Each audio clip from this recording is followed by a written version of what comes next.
Bom dia a todos, todas.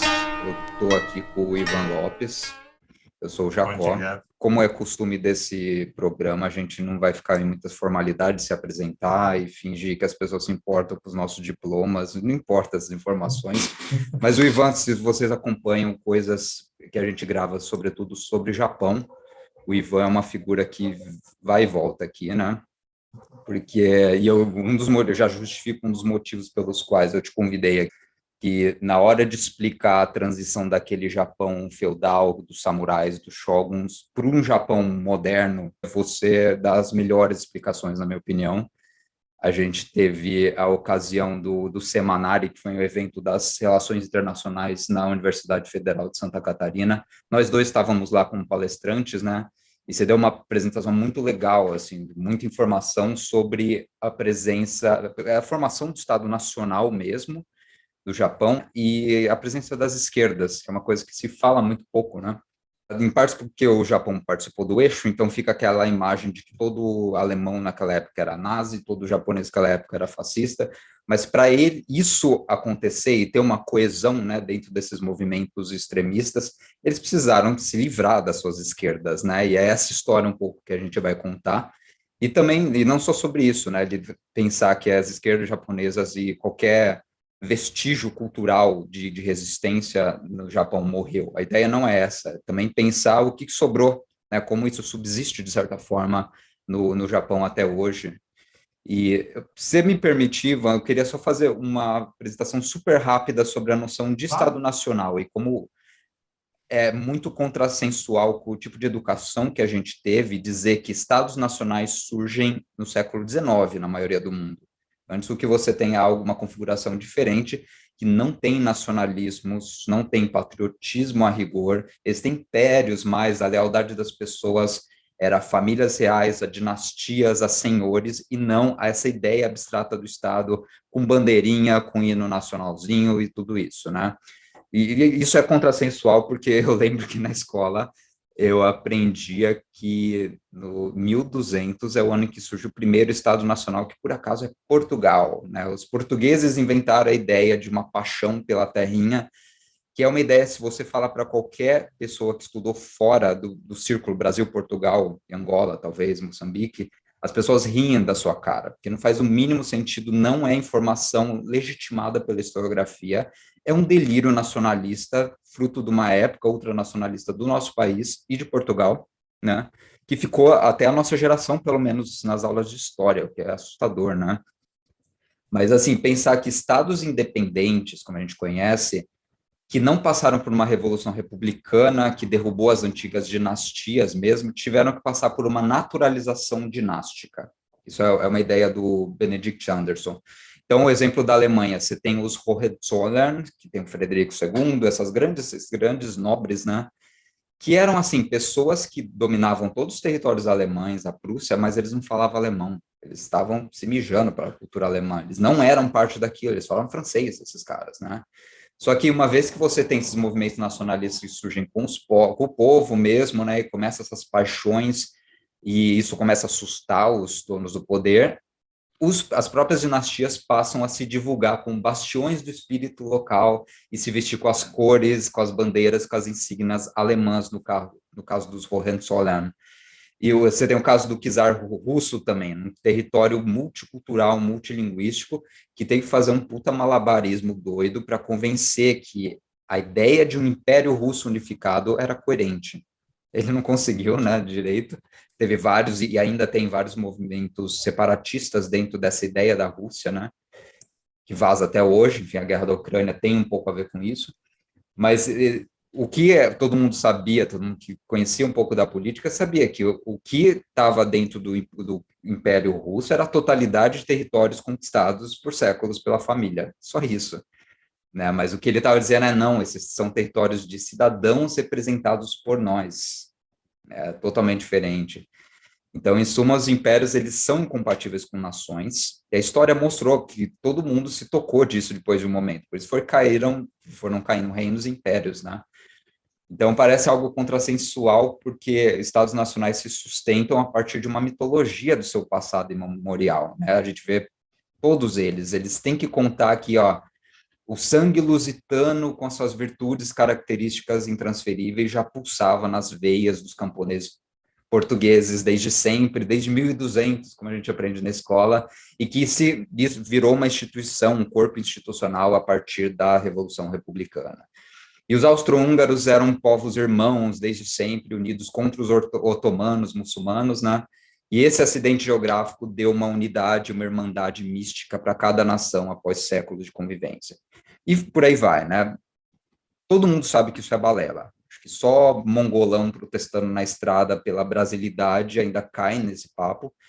Mas é um fato consumado, assim, estados nacionais são um fato consumado, são estruturas que funcionam como inteligência de organização das populações, né, e eles dependem dessa reprodução de mitos, de suas origens, da sua coesão, para assegurar fronteiras nacionais também. Existe um lado pragmático, e eles seguem fortes como formas de inteligência institucional que não foram substituídas por nada ainda. Não veio nada que deu conta de substituir a ideia de Estado Nacional. Então, e aqui entra o Japão, porque o Japão passou por um movimento parecido assim, mas num contexto muito específico, muito sui generis. Eu queria pedir para você contar essa história. O que aconteceu com o Japão nesse momento que estão surgindo esses estados nacionais? A sua explicação foi fantástica e combinou super assim, com o que a gente tá querendo falar. E no caso do Japão é interessante, porque você falou um ponto aí que você falou, é central na formação desse formato, que são os acidentes geográficos. Então, um está perto do outro, um tá do lado do outro, então nós somos irmãos, nós somos parentes e tal. O Japão é um arquipélago, né? O Japão é uma ilha que está separada, está longe de tudo.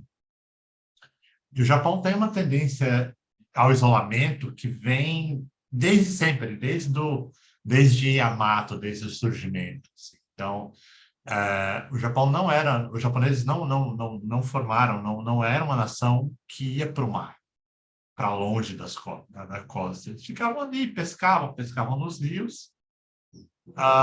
E o primeiro contato com o povo de fora veio da China, com enviados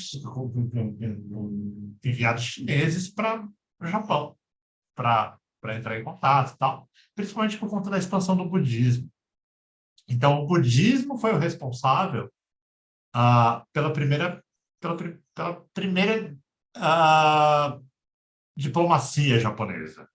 Né? Então, a primeira relação diplomática do Japão surgiu com os chineses através do budismo. Claro que, junto com o budismo, veio toda a política chinesa, veio toda a cultura chinesa junto, do mesmo jeito que os bons portugueses trouxeram o cristianismo para cá, para os nossos índios. Né? Foi a mesma coisa que aconteceu lá. Isso foi crescendo, foi se aprimorando. Teve a primeira crise diplomática do Japão surgiu com o primeiro imperador, né? Quando o Japão se tornou uma nação, criou uma consciência de nação, até por conta dessa relação com a China.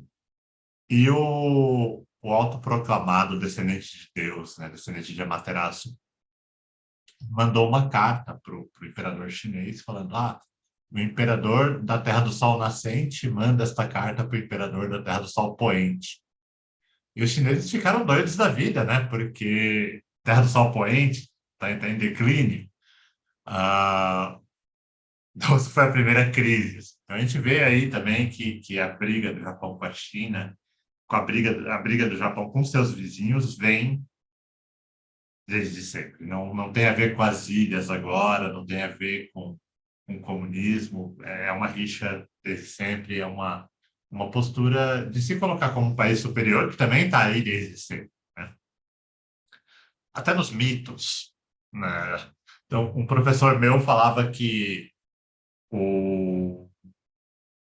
simplificando muito o mito do surgimento, né, do Japão, ele falava que Izanagi e Izanami estavam dando voltas ao redor da montanha e eles tinham que, quando se encontrar, copular, né, para dar origem à população. E o lance é que eles faziam errado. Então, a mulher tomava a dianteira, não era o homem tinha que tomar a dianteira, então eles faziam errado, a mulher tomava a dianteira e nascia um filho. E segundo esse professor, um japonês, o filho nascia feio. Eles colocavam num barco, colocavam o filho feio num barco, mandavam embora no mar e davam origem aos outros povos. aos povos vizinhos. Você vê, né? Você vê que aí isso fala muito sobre a formação nacional japonesa, fala muito sobre o pensamento japonês. Então, o Japão, enquanto ilha, não teve, realmente não teve essa relação próxima, não teve brigas territoriais, a princípio, né? Então eles estavam seguros ali. E a política, a história do Japão, apesar dessa relação de amor e ódio com a China, que vai e que vem, eles param de se falar, voltam a se falar, param de se falar, voltam a se falar várias vezes. Mas quando chegou na Idade Média, o poder do imperador, né, desse imperador de Yamato, que expandiu seu poder para todo o território japonês, enfraqueceu. Por quê? Porque eles foram expandindo. O Império Japonês ele foi se expandindo da região central, onde a gente fala que é Yamato, que hoje em dia é ali aquela curvinha do Japão, né? Mais ou menos aquela área. No mapa japonês, o japonês não era invertido, então aquela curva é a região, mais ou menos a região de Yamato. O Império ele foi se expandindo e chegou ao ponto que ficou muito longe, algumas regiões eram muito distantes para o imperador conseguir controlar devidamente. Até porque a máquina do Estado era pequena, né? Tendo ficado longe, os governantes locais, né, que viriam a se tornar senhores feudais, começaram a demarcar as terras e contratar jagunços para proteger essas terras. Então, eles contratavam um cara, davam uma espada na mão do cara e falavam, olha, se alguém invadir, você mete a espada do cara. Esses jagunços, e são jagunços mesmo, eles foram contratados para demarcar a terra e para impedir invasão. Viriam a ser os samurais. Né? Eles eram samurais. O termo samurai surgiu daí, né? Aquele que serve. Tem uma mitologia em torno dos samurais aí de que não, ele serve porque ele é honrado, ele serve ao seu senhor. Não, ele era empregado. Samurai significa empregado mesmo. O cara é um empregado, ele está lá e tem uma espada na mão e é isso. Então, e aí aconteceu aquele fenômeno que a gente conhece bem, né? O seu vizinho foi lá e contratou 5 caras com espada para cuidar da terra dele. Como ele tem 5 caras com espada e você não tem, ele vai invadir a sua terra. Aí você precisa do quê? 10 caras com espada para se proteger. E isso foi se propagando pelo Japão todo. E, obviamente, eu estou simplificando aqui, mas esse movimento de senhores feudais, né, de donos de terra, não eram senhores feudais ainda, de donos de terra, protegendo a sua terra com uma força armada própria, obviamente, né, a gente viu isso já muitas vezes na história no mundo todo, assim, levou a uma guerra civil. Então, o imperador não mandava.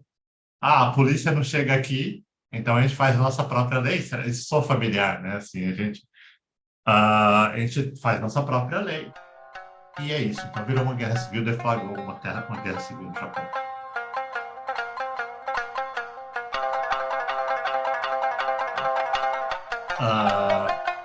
Avançando um pouco no tempo, um general nomeado pelo imperador, general, nesse caso é Shogun, né? Conseguiu, depois de muito tempo, essa guerra civil durou décadas, né? É um período na história japonesa que a gente chama de período Sengoku, que é período do país em guerra, que o país estava em guerra deflagrada, em todo canto tinha guerra. Um general chamado Oda Nobunaga começou a unificar o país. Então ele conseguiu unificar boa parte, não tudo.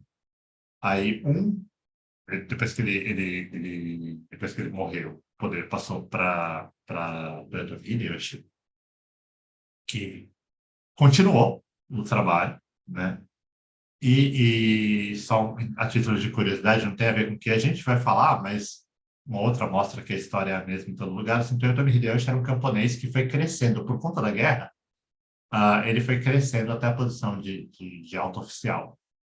A primeira medida dele, quando ele se tornou shogun, e nesse período, como o imperador não tinha condições de manter o poder, ele foi dando cada vez mais autonomia, cada vez mais poder para o shogun. Então, o shogun se tornou uma espécie de líder do país em tempos de crise, enquanto que o imperador estava lá porque não sabia o que fazer. A gente também já viu isso acontecer antes, né? E a gente sabe qual é o resultado, e o resultado no Japão não foi diferente, levou à ditadura.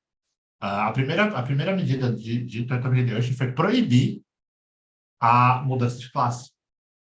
Então, se você foi aí que surgiu a casta. Se você nasceu camponês, você vai ser camponês para sempre. Se nasceu numa família samurai, você vai ser samurai para sempre.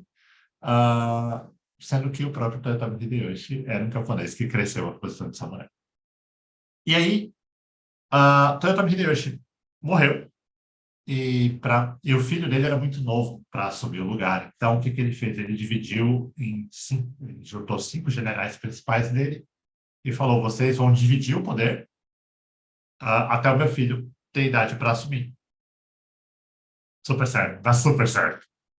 Rolou uma guerra entre os 5, de novo, né? E dessa guerra, Tokugawa Ieyasu saiu vitorioso.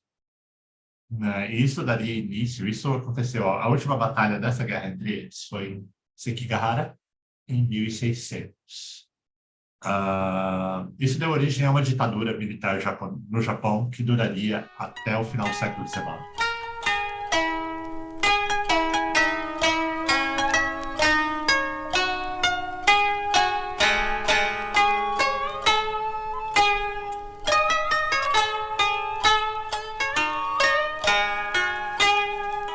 Então, nesse período de ditadura, o Japão se fechou completamente. Já era um país isolado, eles fecharam, eles não tinham relação com ninguém, eles tinham 2 portos em que eles abriram para os protestantes.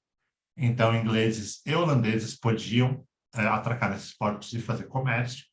Então, algumas coisas ocidentais entravam no Japão nesse período, mas não muito. Não havia mobilidade. Então, as classes elas estavam congeladas, os samurais eram samurais, camponeses eram camponeses, comerciantes eram comerciantes, as cidades foram estruturadas. Tóquio foi construída nessa época, porque Tokugawa Ieyasu era senhor feudal de Edo, que viria, né, se transformaria em Tóquio quando o imperador passasse a morar lá. Então, Edo era um pântano, era um barrão, assim, não tinha nada. Era totalmente irrelevante. A capital ficava no centro do Japão, ficava em Kyoto, que era a capital do Japão, é o lugar onde o imperador mora. E Kyoto já era a capital há mais de 1000 anos. Então, construiu Edo, o Tokugawa ele começou com uma série de políticas restritivas. Houve uma espécie de pax romana no Japão, assim. Então, era uma paz forçada, era uma paz tensa. Não quer dizer que não houve guerra, porque tinha focos de resistência contra o poder do Tokugawa, ele esmagou. Isso ficou assim por mais de um século, né? Por 3 séculos. Nesse período, esse é o período que a gente conhece como das histórias de samurai. Então, foi aí que surgiu o que se fala de Bushido, o Código do Samurai. Boa parte das artes tradicionais japonesas foram desenvolvidas aí. Foi um período que o Japão, enquanto Japão, a consciência nacional japonesa floresceu durante esse período. Tipo, eu sou parte do Japão. Então, boa parte do nosso imaginário japonês vem do período Edo, né, que é esse período aí. No final do século XIX, o Commodore Perry atracou na Baía de Tóquio, apontou os canhões dos navios para o Japão e falou: olha, está na hora de abrir. E aquilo, como eu falei, o Japão não tinha uma marinha, né? Os barcos eram barcos de pesca pequenos que não serviam para navegar o mar aberto. De repente, tinha aquele monstro, né, de um navio de guerra. Gente que eles nunca viram, porque até aí a relação... Lógico, eles tinham relação com os holandeses, com os ingleses, eles sabiam que existiam ocidentais, mas veio um pessoal que do nada, assim, falaram abre. Então, o Japão abriu. Não tinha muito o que fazer, né? O cara estava ameaçando bombardear. E isso veio já no período de bagunça interna, porque estavam havendo muitas revoluções, uma pressão muito forte para o fim do governo militar, para a restauração do imperador, do poder do imperador, né, para a restauração do imperador, porque há muito tempo atrás os samurais tinham perdido força, não tinha guerra, os samurais não produzem nada, só lutam. Então, assim, a burguesia cresceu. Quem tinha o poder verdadeiro no Japão no período era a burguesia, porque eram os comerciantes, né? Ninguém. Então, assim, e para a burguesia já não era mais interessante ter um pessoal que tinha poder absoluto, porque qualquer samurai tinha poder de vida ou morte sobre qualquer outra casta. Então, você olhava torto para o samurai. Pô, aquele samurai tinha o direito, vamos dizer, constitucional, né? Isso é um anacronismo, mas ele tinha o direito da lei ali, que ele podia cortar a cabeça do cara. Acabou. Se ele falasse, não, o cara me olhou torto, já era razão suficiente. Você tinha que mostrar respeito. Você manchou a honra dele, então ele tinha o direito de se vingar. Claro que houve alguma outra lei para tentar controlar a violência, mas a maioria dos samurais eles estavam já, se você não fosse da alta classe, eles estavam mendigando. Os samurais chegou ao ponto de que o governo teve que estipular algumas profissões para serem exclusivas de samurais, porque eles tinham que trabalhar para poder ganhar algum dinheiro para comer.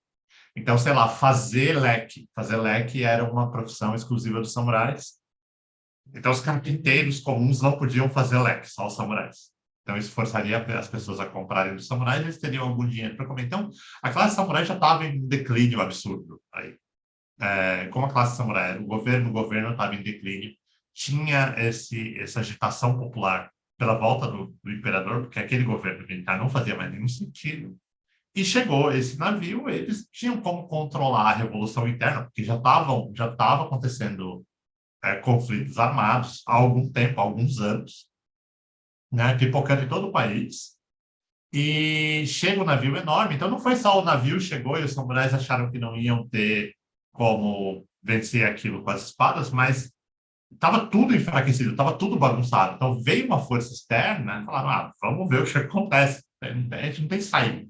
Isso acabou selando, né, o fim do shogunato Tokugawa e o início da Era Meiji, né? As eras japonesas são associadas, o nome das eras são associados ao nome do imperador, né? O nome que o imperador escolhe quando assume o trono.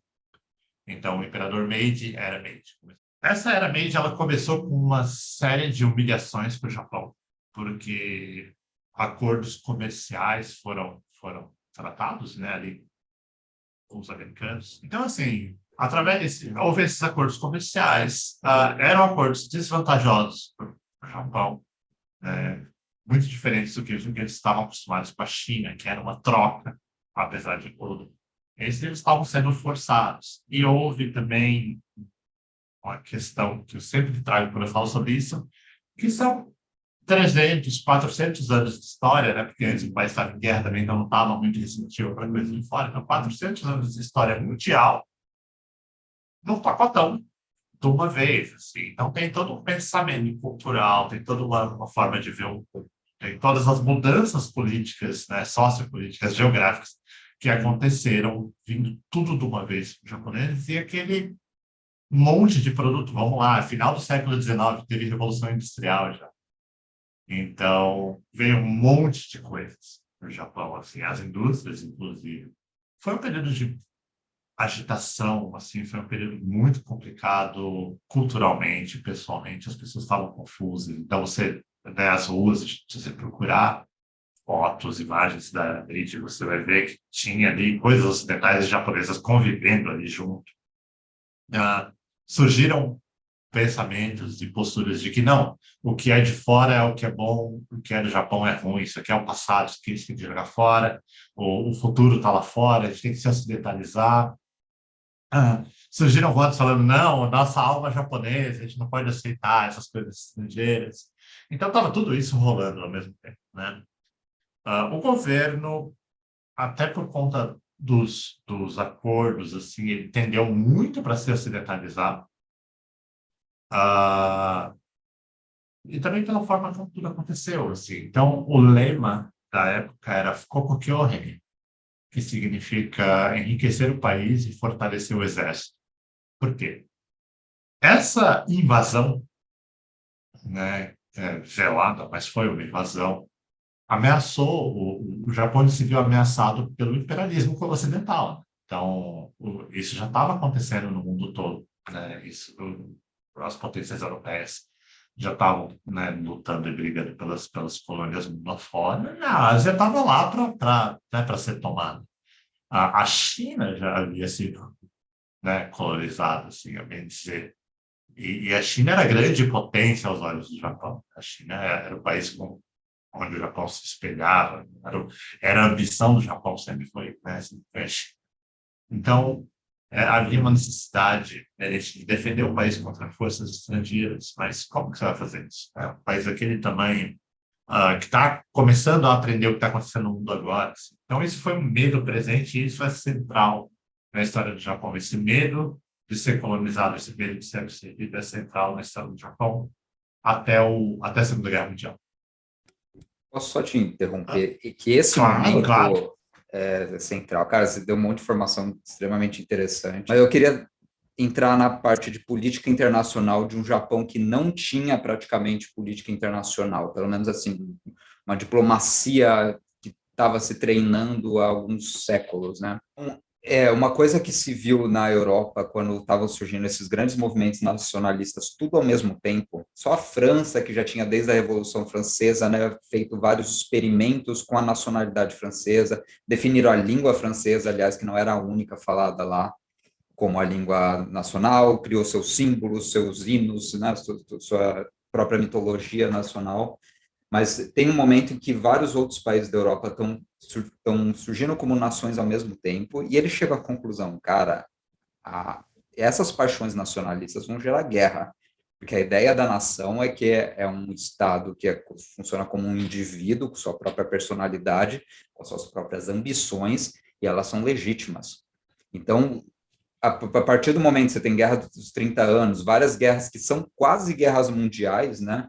O pessoal começa a se tocar que a gente tem que criar uma Liga de Nações que vai coordenar minimamente esses impulsos violentos de um querer o quintal do outro.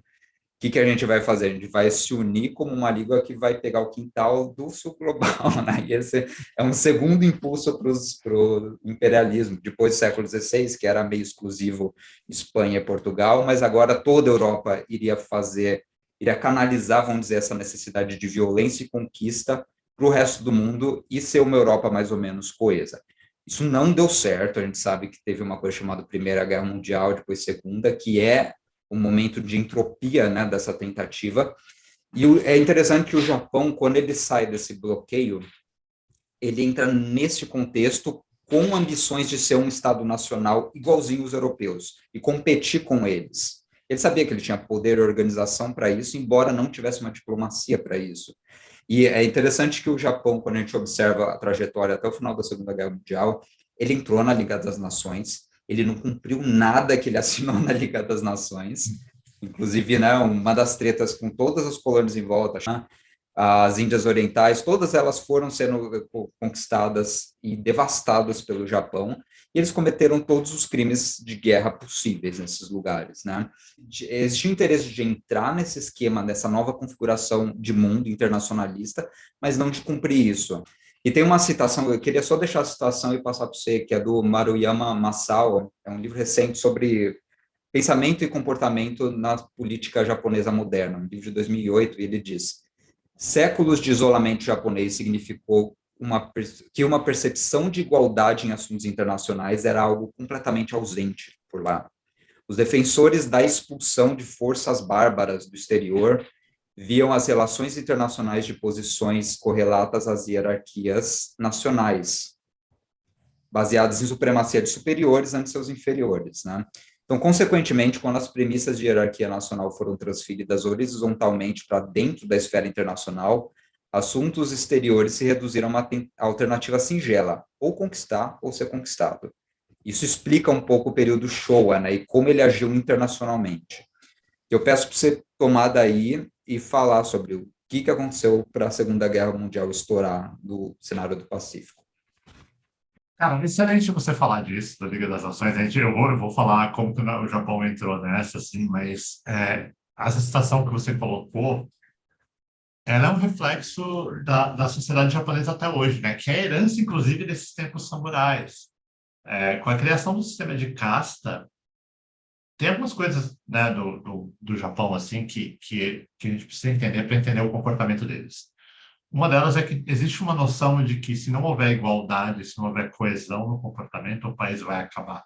Por ser muito pequeno, por ter muita gente, ah, se não tiver uma coesão, o país vai acabar. Alguns estudiosos defendem que o bullying nas escolas, né, que a gente sabe que é um problema lá no Japão, acontece e é até incentivado pelo Estado para excluir os diferentes, para excluir quem pensa diferente, os dissidentes. Então, e não é uma coisa assim, tipo, o nerdzinho, magrinho, vai sofrer bullying que nem a gente vê nos filmes americanos. Se você for alto demais, mais alto que a maioria, você sofre bullying. Se você for mais baixo, você sofre bullying. Se você usar óculos, você sofre bullying. Se você é mais gordinho, você sofre bullying. Se você é magro demais, você sofre bullying. E por aí vai, sabe? Qualquer diferença no comportamento ou na aparência, qualquer diferença da massa vai ser punida, né? E como o governo não pode punir, os professores não podem punir, você pode permitir que os alunos punem, né? Então esse comportamento ele é não termina, não acaba, porque se for pensar é fácil resolver. Põe os inspetores na escola, nos corredores. Acabou. Tem, vai ter. Agora, não, eles não fazem, né? Então, assim, tem estudioso que defende que é um sistema de controle. E se você extrapola esse modelo, né, para o país ou para o mundo, é a mesma coisa, assim. Então, o japonês, ele tem esse pensamento. A citação traz uma coisa muito importante, que é a definição hierárquica interna extrapola e vai para a relação internacional. Também é uma coisa interessante, assim. Tipo, a nível de curiosidade, por exemplo, empresas japonesas aqui no Brasil, a Toyota, por exemplo, vamos falar ali. O diretor da Toyota não tem poder de decisão. Então, sei lá, o vendedor, claro, assim, vão fechar um negócio X. Aí o cara que está na frente do negócio tem que falar com o superior, que vai falar com o superior, que vai falar com o superior, vai chegar no presidente da local aqui, vai para o Japão, aí vai subir a escala até chegar no presidente da Toyota, ou presidente da Toyota. Ele vai tomar uma decisão, aí a decisão vai voltar todo esse caminho, vai vir para o Brasil, para daí chegar no cara, e se passa muito tempo. Então, uma coisa que permitiu a China dominar economicamente o Japão hoje em dia foi essa lentidão do processo japonês, que não funciona. Os chineses pegam, tem um cara que vai tomar decisão, o cara vai tomar decisão e vai que vai. E esse é o modelo ocidental. Então, a China conseguiu crescer no Ocidente porque eles se adaptaram ao modelo ocidental. O Japão não consegue, né?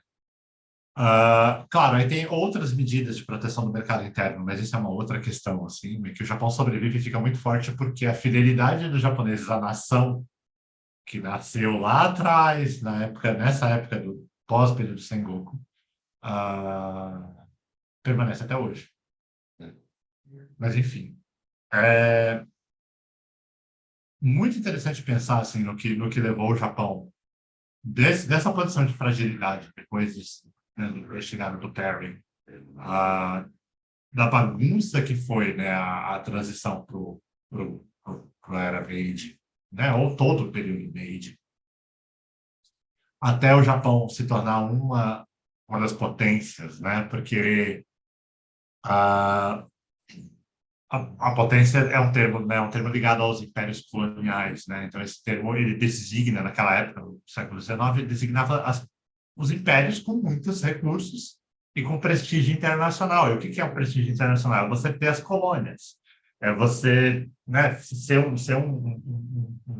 uma nação poderosa, uma nação que tem recursos, uma nação respeitada.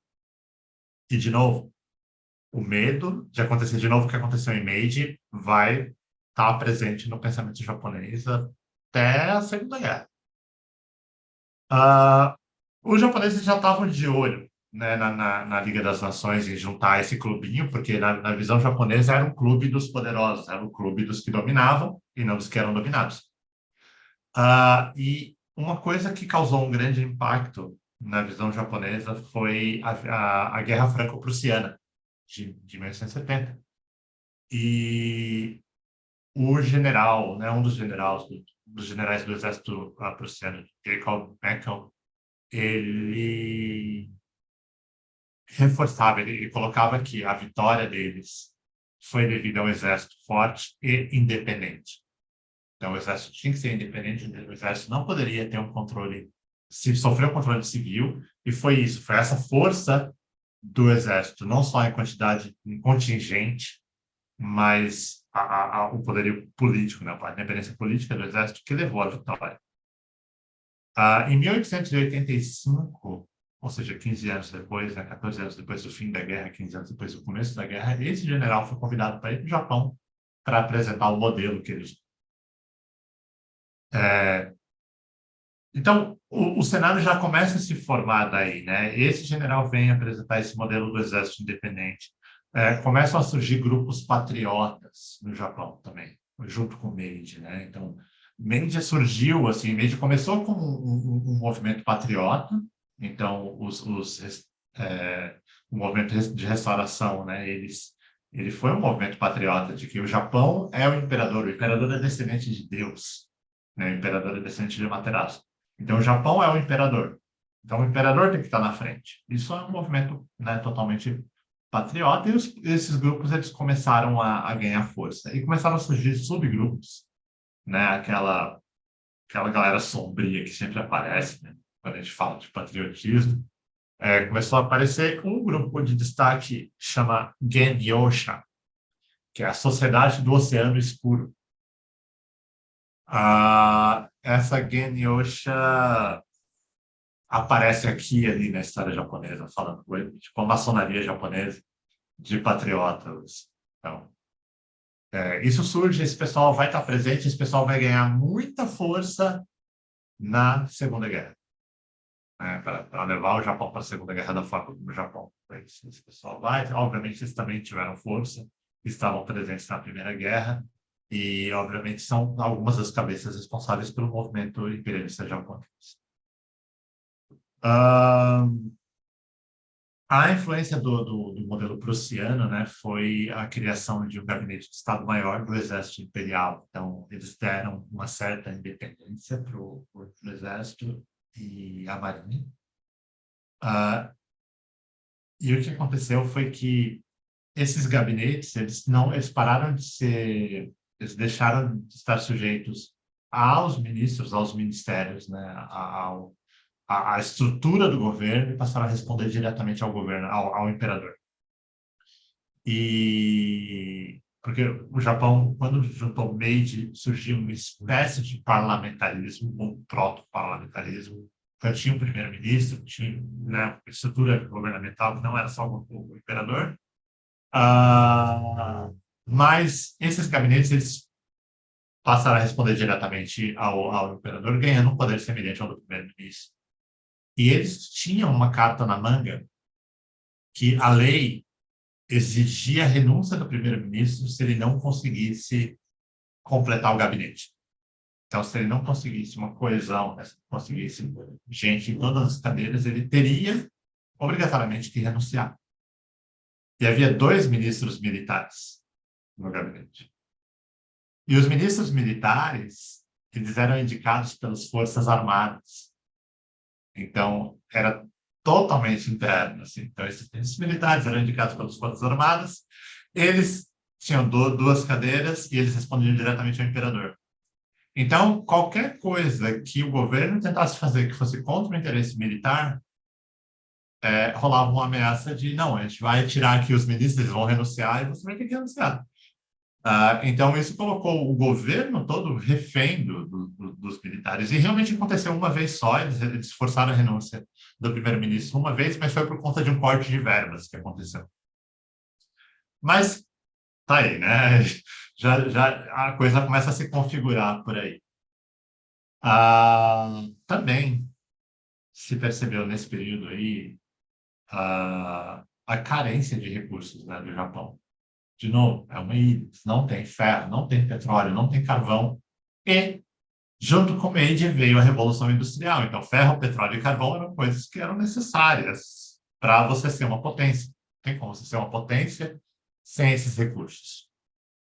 E essa foi a razão por trás da Guerra Sino-Japonesa e da Guerra Russo-Japonesa, né? Então, a Guerra Sino-Japonesa lá né, pela região que hoje é a Coreia, a Russo-Japonesa pela região da Manchúria, ah, resultou na anexação de Taiwan e da Coreia, né? Então, foram as primeiras colônias agrícolas que o Japão conquistou, né? Roubou. E, e a área da Manchukuo, ah, minério, borracha, recursos em geral, assim. Então, Indochina, China, né, a própria Rússia entraram na mira dos japoneses por conta de recursos, né? Porque esse era o primeiro passo, e um passo necessário, obrigatório, para o Japão entrar no clube que ele queria entrar, os poderosos. Internamente, tinha uma certa tensão, que era o conflito entre o exército, que tinha ganhado poder, né? Agora tinha poder político muito forte pela força, e as Zaibatsu, que são conglomerados industriais e financeiros, né? Então, essas Zaibatsu costumam ser uma empresa familiar muito grande no topo, aliás, um banco, com outras empresas menores ali. Então, bom, não precisa falar a influência que as indústrias, né, que a indústria e que as empresas têm no governo pelo poderio econômico, né? Então, tinha essa tensão foi criada, intensificada com a criação dos gabinetes de Estado. Ah, mas nesse período ainda estava mais ou menos em equilíbrio. Essas guerras aí deram origem ao que é chamado de democracia Taisho. Taisho foi o período japonês depois do período Meiji, né? Então foi o período de prosperidade no Japão. Por quê? Tendo vencido aquelas guerras, o Japão conseguiu entrar no clube, na Liga das Nações, em 1920. E o poderio do Japão na Ásia foi reconhecido oficialmente, né? Então, o território que estava sob o controle do alemão na China passou para o Japão. As colônias, né, foram meio que reconhecidas. O Japão assinou um monte de acordo para não, né, para ser controlado, que ele vivia a desobedecer, né, como você falou. E o Japão perdeu o medo aí de ser engolido pelas potências ocidentais, porque ele se tornou a grande potência oriental, né, da época, assim, e foi uma potência violenta, é, absurdamente violenta. Também foi criado, chama democracia Taisho, porque nesse período surgiu, né, foi implementado um sistema de dois partidos. Isso aí estavam tentando implementar isso já desde que Meiji apareceu, né, colocaram aquele proto-parlamentarismo, mas conseguiram colocar um sistema de dois partidos. O partido que tivesse a maioria de votos organizaria o gabinete, né? E, assim, como tudo no Japão, o Japão faz as coisas do próprio jeito, né? Isso é verdade até hoje. No micro e no macro, se você conhece um japonês, você vai ver que ele não vai falar não para você direto, mas ele vai dar um jeito de fazer as coisas serem do jeito dele. Assim, isso é uma realidade. Então, eles implementaram uma democracia, só que o sistema chamava Minpon Shugi, e era um sistema representativo, né? Teoricamente, colocava o bem-estar do povo como primordial, mas não afetava a soberania do imperador. Então, o imperador era o imperador mandava. A única coisa que mudava aí com esse sistema é que, teoricamente, ele levaria em consideração as demandas do povo, né? Então, o povo teria ouvidos, né? Então, alguém iria ouvir o povo. Assim, tá? Obviamente, isso é balela, temos teoria pura, assim, mas criaram isso daí. Uma coisa que eu não sei se os japoneses esperavam ou não, isso realmente é difícil dizer se eles esperavam ou não, eu acho que não, pelas consequências, foi que a democracia Taisho, embora fosse uma democracia de fachada, ela criou consciência política no povo, uma coisa que até então não existia, né? Porque se você era um camponês ou um comerciante, quem mandava era eram os samurais, você tinha que abaixar a cabeça. Depois veio o imperador com poder absoluto. Como que você vai questionar descendente de Deus, né? E aquela política internacional super complicada que até então nunca esteve no Japão, você nunca viu aquilo. Então, tinha como. Quando chegou a democracia Taisho, o povo começou a ter algum canal político ali para se relacionar. Isso criou consciência política. Junto com consciência política vem o quê? Exigências, né? Então, assim, começou a se exigir educação. Começou os movimentos feministas no Japão, e é uma coisa que a gente ouve falar menos ainda do que movimentos de esquerda, né, de feminismo japonês. Ela surgiu nesse período ligado ao anarquismo, que surgiu aí também. Então, é interessante que isso é uma impressão pessoal. Eu não sei o quão real é, mas eu vou falar mesmo assim. Mas é importante dizer que é uma impressão pessoal. Eu tenho uma sensação de que o movimento feminista, o movimento socialista e o movimento anarquista no Japão, eles estão ligados e colados e entremeados ali de um jeito muito mais ah, intenso e muito mais enrolado do que aconteceu no resto do mundo. A gente sabe que o anarquismo e o comunismo eles andam meio que lado a lado, o feminismo também acompanha movimentos de esquerda, só que lá meio que surgiu tudo ao mesmo tempo junto, assim, e eram as mesmas pessoas ali dentro, assim, de um jeito, não do jeito tipo, o movimento ele abarca os outros, mas é uma coisa do jeito, os movimentos se confundiam entre si, né? Então eu tenho um pouco dessa sensação, manda ver. Então, isso é importantíssimo, assim, para falar das esquerdas, né, eu quero ainda falar da relação Alemanha nazista e Japão, mas, assim, pensar os movimentos de esquerda na Europa, quando surge uma esquerda revolucionária, pelo menos pautada em torno de um projeto de governo inicial, por mais vago que ele seja, né, que é o projeto de Karl Marx e Friedrich Engels, mas depois foi se proliferando. Só que a gente tem 1870 como a década em que surgem essas ideias, elas são postas no papel, elas são as teorias mais avançadas que você tem, tanto de economia política, né, é uma coisa que surge na época em que você dá a ideia de que economia e política são coisas entrelaçadas, historiografia também, e deve-se seguir planos de governo que considera as três. Nenhum governo dá conta de fazer isso nessa época.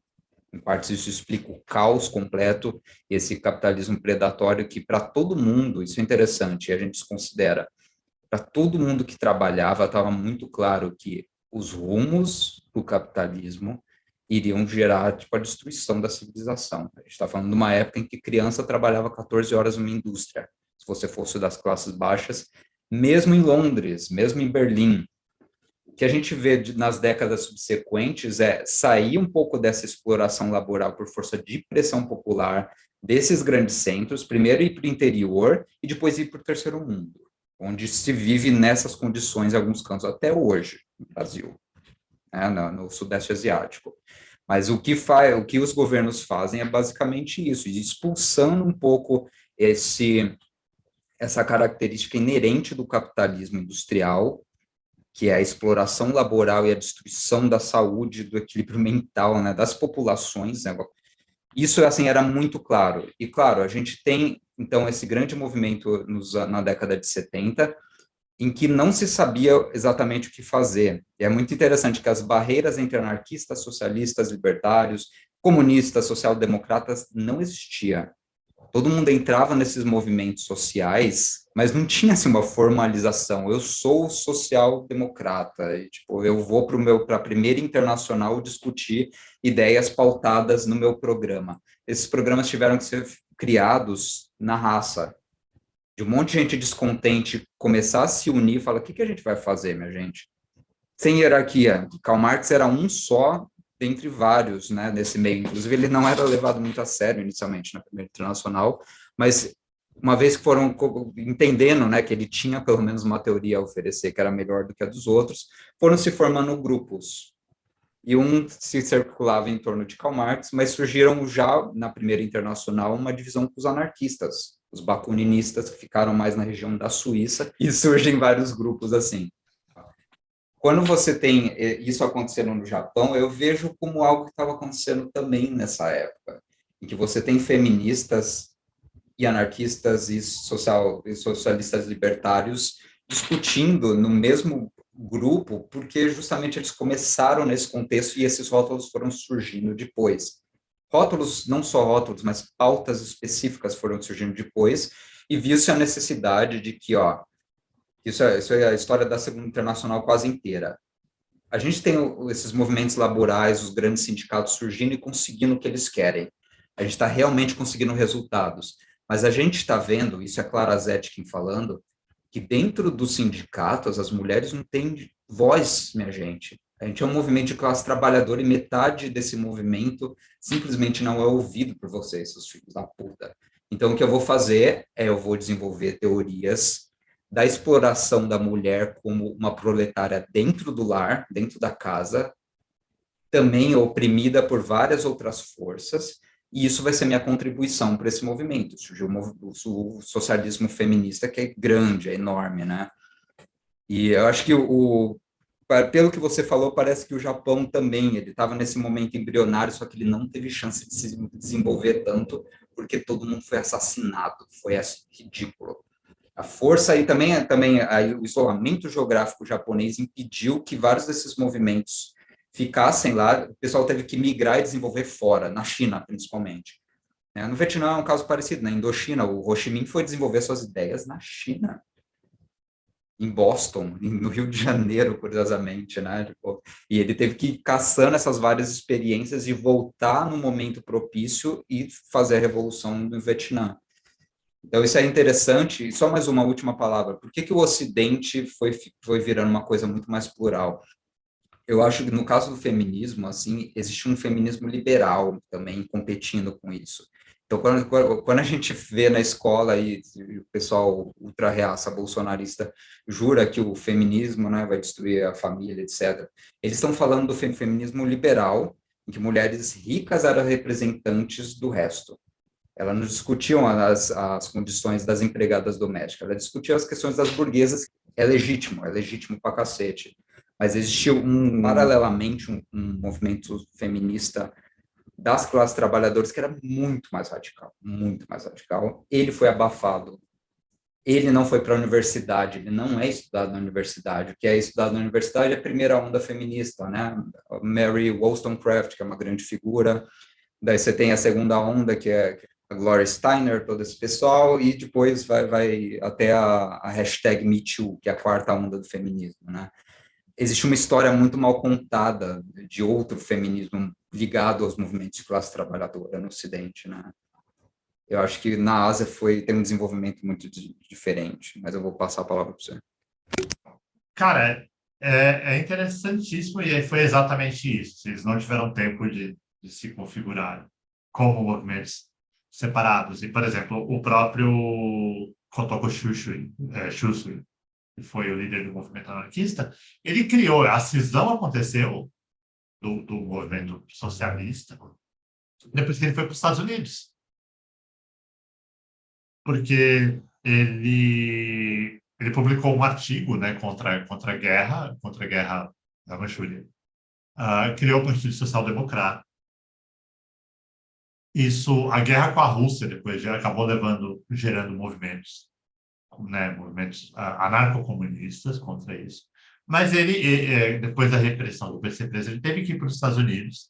E lá ele se inspirou no Partido Socialista Revolucionário para voltar para o Japão, falando: não, é porrada e bomba que vai resolver isso daqui. Então ele voltou com uma. Ele se aproximou dos socialistas e falando: não, é isso.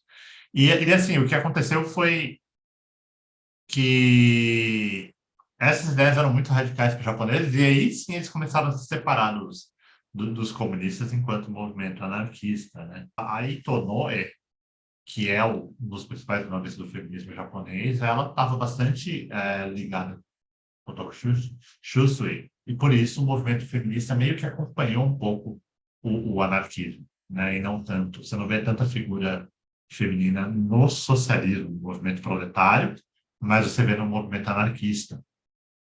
E em 1907 teve uma conferência e o que aconteceu foi o governo começou a olhar para esse movimento anarquista, né? Porque as ideias eram muito fortes, atraiu muita gente, teve muita gente assistindo e eram ideias de enfrentamento e de rejeição àquele parlamentarismo, né? De fachada. E isso fez com que o movimento começasse a ser perseguido, né? Então, em 1907, Osugi Sakai é preso. Osugi Sakai é quem escreveu Memórias de Anarquista Japonês, que a gente tem em português aqui no Brasil, publicado. O Partido Socialista Japonês foi banido, né, o primeiro Partido Socialista Japonês sofreu o primeiro banimento em 1907. Um pouco para frente, a ala radical fez um plano para assassinar o imperador Meiji, né, em 1910. E isso gerou um negócio chamado Winter Period, né? Então, o período de inverno, que foi um período em que o governo ficou muito em cima dos movimentos de esquerda, monitorando a movimentação, reprimindo qualquer tentativa de ação, né? Destroçando as revoltas sociais. Então, foi um período aí de 12 anos que sufocou mesmo o movimento, né? Então, não tinha muito como esse movimento florescer. Claro, continuou ali na informalidade, mas não tinha muito como, porque eles estavam realmente sendo perseguidos. E eu só interromper rapidamente, o Pode mandar imperador ver. Showa vem logo em seguida, ele é coroado logo no finalzinho, quando fizeram essa tarefa de abafar as vozes dissidentes, né? Exato, exato. Quando ele surge, já tem um clima de repressão quando ele vem. Ele já tem um direcionamento para a direita, extrema direita, muito, muito forte. O Japão sempre foi extrema-direita, né, na verdade. Ah, só que acontece assim também, em 1918, o governo estava olhando esses movimentos, né, socialistas, comunistas, anarquistas, assim, só que em 1918 começou a ter problema, a coisa começou a desmoronar, né, essa Taisho começou a desmoronar ali no final dessa década, porque a inflação estava muito alta. Com os esforços de guerra, né, os esforços de enviar soldado para fora, o que acontecia?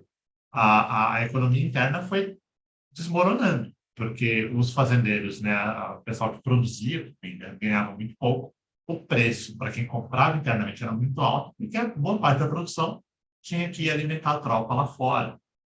E o Japão estava cada vez estava fazendo as graças dele, né? Então eles tinham nesse período de 1918 eles tinham ido para a Rússia para participar da intervenção na Sibéria, né, durante a Guerra Civil, assim, então, contra os soviéticos. Então, os japoneses estavam lá fazendo uma coisa que não tinha nada a ver com eles, porque, obviamente, eles tinham interesse no território depois, né? Até 1925, isso foi piorando. O êxodo rural foi enorme. Então, o pessoal saía das fazendas para procurar trabalho na cidade, para procurar trabalho nos extremos do país que estava em desenvolvimento. O governo estava com uma campanha de desenvolvimento expansionista do próprio território. Então, é nesse período que acontece o Kanikosen, por exemplo. Então, linha de ferro, Hokkaido, no extremo sul. Nesse período, cerca de 27% dos japoneses moravam longe das famílias. Cerca de 27% da população total tinha saído da sua região natal para buscar trabalho em outro lugar. A gente está falando de gente que mudou com a família para morar num lugar mais confortável. A gente está falando de 27% da população que sai para trabalhar em regime de semi-escravidão porque não tinha outra opção para viver. Né? Também, esse é um período em que os fazendeiros perdiam as terras, né? Então, o governo forçava, oferecia uma oportunidade que parecia ser de ouro, eles iam para essas regiões. Eram regiões inóspitas, eram regiões que não dava para você cultivar. Quando finalmente conseguia cultivar, você estava com tanto empréstimo, tanta coisa nas costas, que o bem, né, aquilo que você criou, era tomado pelo governo, você continuava sem nada.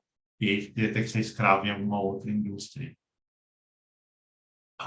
Como estava essa bagunça, esses movimentos de esquerda conseguiram algum espaço para voltar a agir.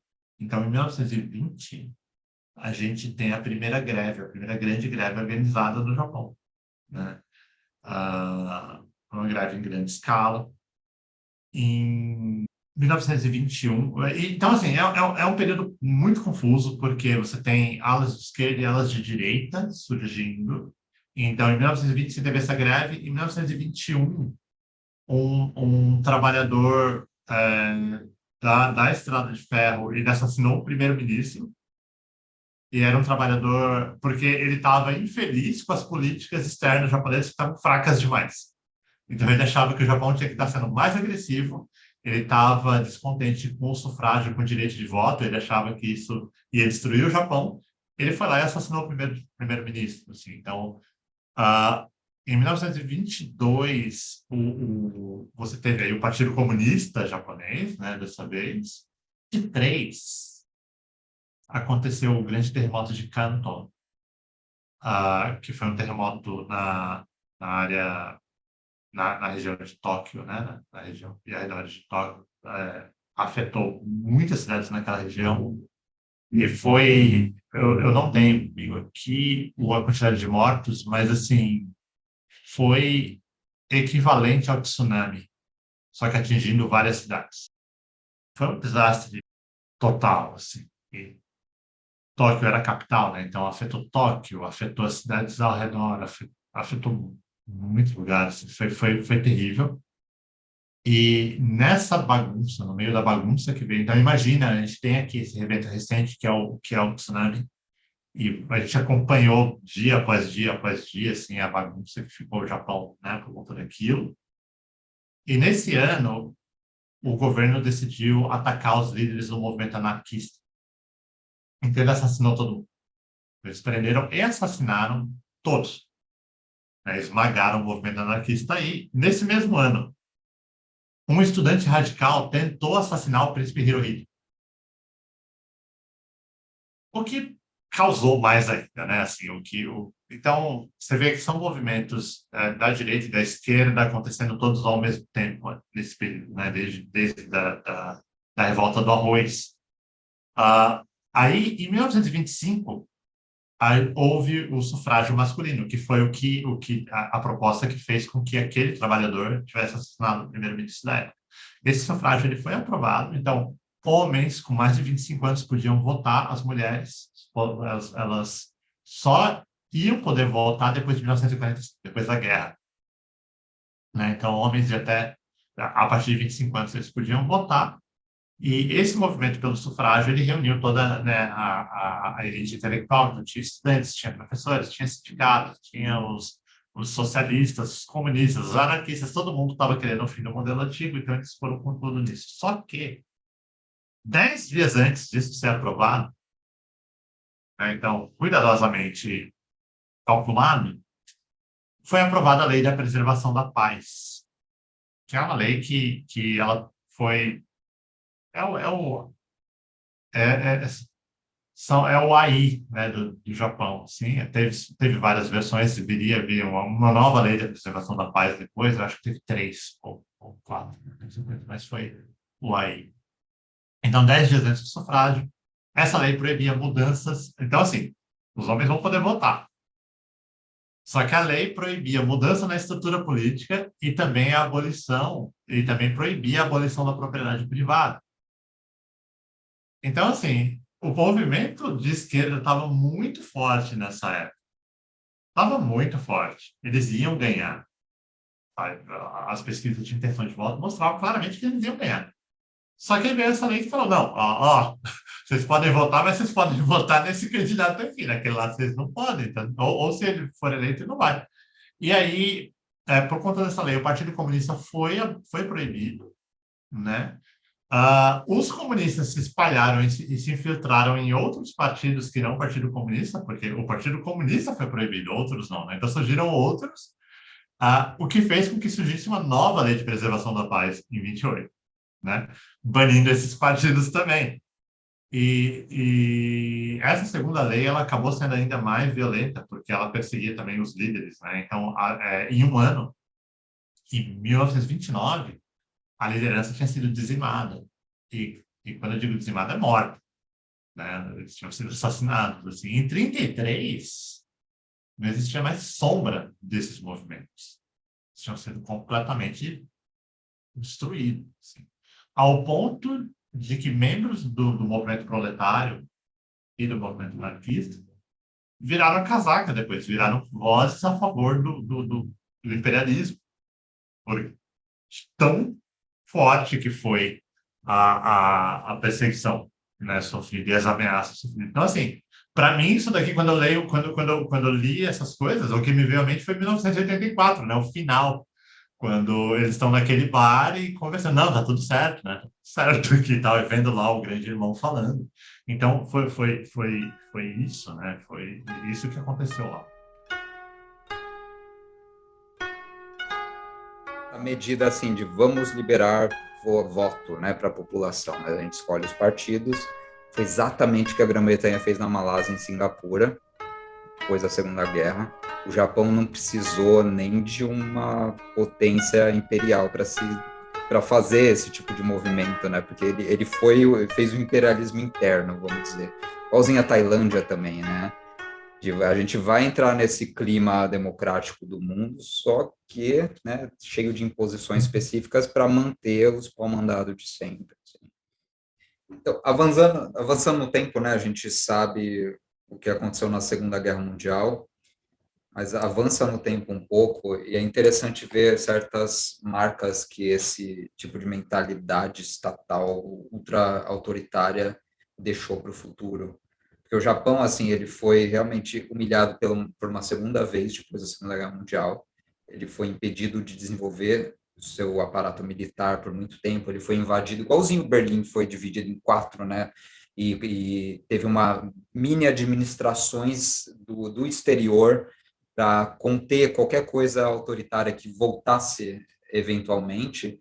Os Estados Unidos foi um país muito presente no Japão a partir de Hiroshima e Nagasaki. Isso, invariavelmente, foi visto como uma nova humilhação, só que isso tem repercussão até hoje, né? Então, eu tenho um caso muito recente do falecido Shinzo Abe, que morreu esse ano, foi assassinado. E ele foi muito polêmico uma época, porque quando a Coreia começou a pedir retratação pelos crimes de guerra lá da Segunda Guerra Mundial, eu não vou entrar em detalhe, mas são crimes assim asquerosos que envolvia, sei lá, estupro coletivo para fins de aterrorizar populações, coisas ridículas do tipo. O Shinzo Abe deu um argumento ultralegalista, né? E foi muito polêmico em 2018 isso. Ele falou basicamente que, ó, segundo as guerras, as leis japonesas daquela época, ninguém estava fazendo nada de errado. O que é um argumento que basicamente justifica o Holocausto judeu, justifica tudo.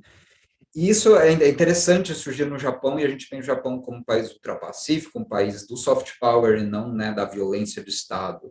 Eu te pergunto, primeiro, que resquício que essa esquerda contida deixou para gerações futuras, considerando que os livros deles ficaram. Inclusive, você traduziu um grande livro dessa vertente, que foi assassinada por um autor que foi assassinado por ter escrito o livro, né?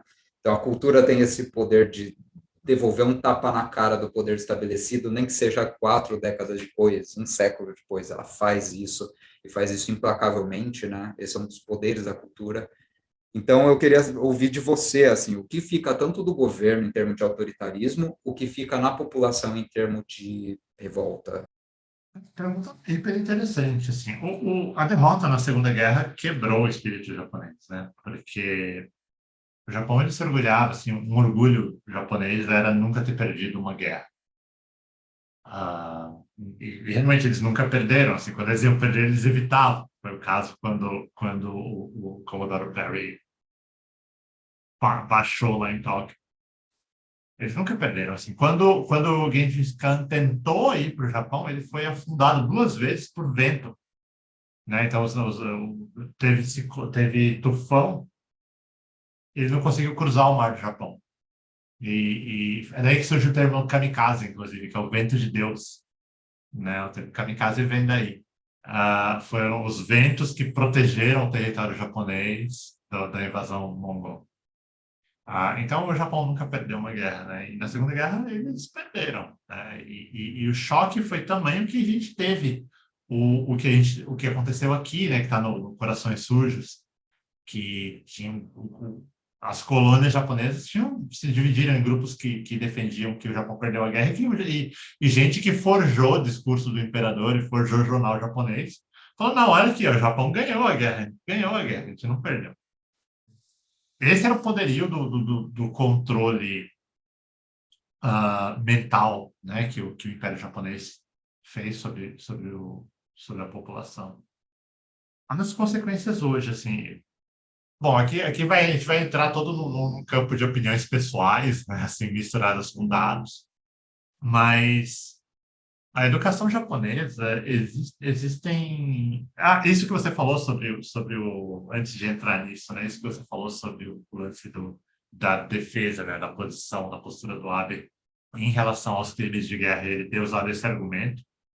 Eu tive algumas discussões, inclusive, com um professor de japonês que eu tive, que foi sobre isso, assim, porque ele trouxe para mim, eu fiquei em choque, porque ele trouxe para mim e falou, não, tem isso daqui, ó, não tinha lei, então não era crime. Aí eu olhei e falei, oi? Não, como não? Isso daqui é uma questão de humanidade, né? Não tem como não ter crime, não tem como não ter. Esse professor, ele era um japonês nativo, e, cara, ele comprou essa ideia, assim, de uma forma muito intensa, sabe? E foi intensa ao ponto que inviabilizou eu continuar tendo aula com ele, porque essa discussão foi bem acalorada no dia. Assim. E foi bem complicado. Me pegou de surpresa, me pegou totalmente de surpresa. Esse nível essa visão, sabe? E é uma visão que está na população. Os japoneses, eu não, sendo muito sincero, assim, eu não estudei muito sobre como que se deu esse movimento a partir da Segunda Guerra até hoje.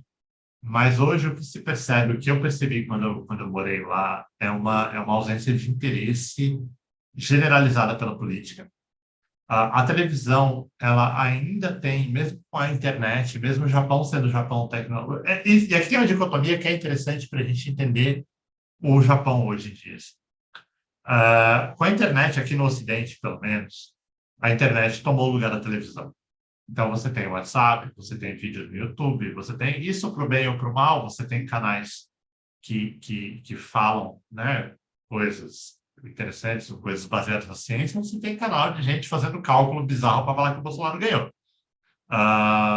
Então, você tem de tudo e o cidadão tem que ter o um mínimo de noção e tem que conseguir acompanhar, e tem que checar isso. Então, a responsabilidade hoje em dia, eu acho que em como você recebe a informação aqui no Ocidente, cai muito para o indivíduo. Né? De você ter uma responsabilidade individual, uma responsabilidade sua de buscar a veracidade das coisas, de se informar direito, de filtrar as coisas que são falsas que estão por ali. Então, né, o indivíduo tem um papel ativo na forma como ele recebe a informação. Até porque você pode escolher, você pode se isolar, você pode fazer. Tem uma liberdade muito grande. Que é muito diferente do período antes da internet, em que você tinha, sei lá, boa parte da população, né, eu inclusive, essa população mais pobre, tinha 13 canais, né, com um pouco de sorte você tinha alguns extras, né, os canais do HF, mas você tinha basicamente 13 canais. E você escolhia entre os 13 e assistia ali, mas a informação ela vinha naquela lata, você não tinha muita outra forma de ter essa informação. Jornal também, você tinha alguns títulos, claro. Aí sempre entram os jornais underground, né, assim, que estão por aí e tal, você tinha acesso a informações fora da grande mídia por esses métodos, mas era muito mais limitado. E a forma como você recebia essa informação era limitada, dependendo de onde você estava no país, você não tinha acesso. E é isso. No Japão, a gente tem essa visão de que o Japão é super tecnológico, né? Hoje em dia, o Japão é super tecnológico, isso faz parte do soft power vendido por eles, de que é o país da tecnologia, de que tem uma dicotomia entre aquele Japão antigo feudal dos samurais, cheio de honra, cheio de, né, nobreza, e você tem o Japão atual, que tem os robôs servindo no restaurante, que você vai ver, sei lá, o Dailen na rua, você vai... é isso que a gente tem no Japão. O Japão não chega... O Japão, na realidade, não chega no Ocidente. Não se estuda Japão, a não ser que você vá atrás de estudar o Japão. E essa visão, esse soft power vendido é um produto, é uma mercadoria. Então, assim, o meu primeiro choque quando eu cheguei no Japão foi chegar e ver as máquinas de comprar o bilhete. Eles têm um bilhete único, né, um referente cinente.